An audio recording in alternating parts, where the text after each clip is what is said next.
কারো গুণগান করতে পারি বা না পারি, বদনাম করব না। কারো উপকার করতে পারি কি না পারি, কারো ক্ষতি করা যাবে না। এর নাম তাকওয়া। নেক আমল করতে পারা কি না পারা এটা আসল না, গুনাহ থেকে নিজেকে বাঁচাই।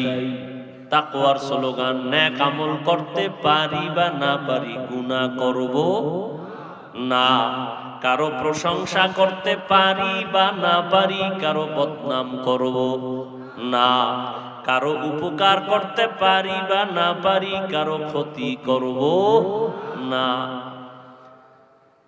আমি মুসলমান, আমার হাতের দ্বারা, আমার জবানের কথার দ্বারা যদি অন্য মুসলমান ক্ষতিগ্রস্ত হয়, আমার মতো আল্লাহর দুশমন এই জমিনে আর কেউ নাই।